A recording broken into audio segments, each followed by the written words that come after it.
BTS haqida 100 ta fakt. Qani ketdik.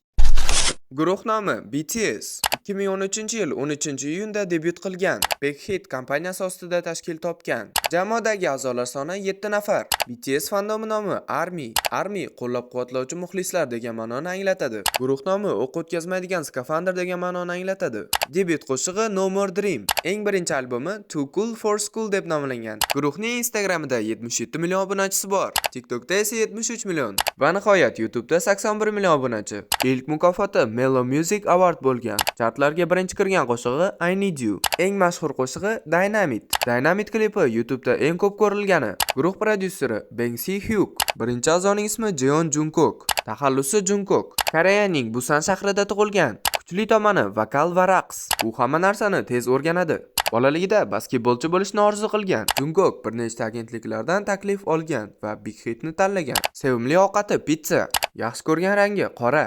Sevimli qo'shiqchisi Justin Bieber. Sevimli mashg'uloti rasm chizish. Qondan qo'rqadi. Yomon odati kech uxlash. Jungkook jismoniy tomondan juda kuchli. Debyutdan oldin maktab qizi bilan uchrashgan degan mishmishlar bor. Ikkinchi a'zo Kim Chae-hyun. Taxallusi V.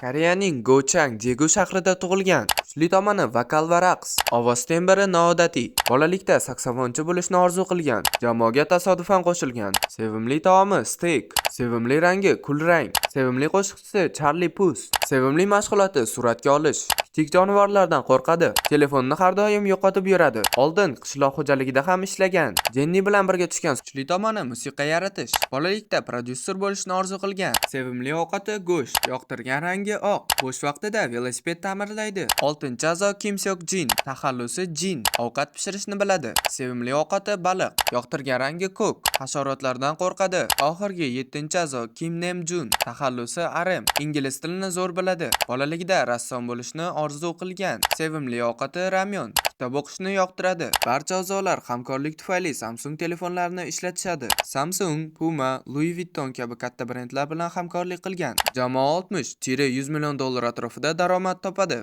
Yiliga 800 mingta turist Janubiy Koreyaga aynan BTSni ko'rish uchun keladi. Battir qo'shig'i 24 soatda Spotify global rekordini yangilagan. BTS Janubiy Koreyaga yiliga 3-4 milliard dollar foyda keltiradi. Jamoa nomini qo'yish uchun 30 dan ortiq variantlar bo'lgan. Do'stlar, bugungi videomiz shulardan iborat edi. Video yoqqan bo'lsa, like bosing va kanalimizga obuna bo'ling. Va kommentariyada keyingi 100 ta fakt kim haqida chiqishini yozib qoldiring. Sizlar bilan Azik, Uz Hip Hop kanalida bo'ldi. Keyingi videolarda ko'rishguncha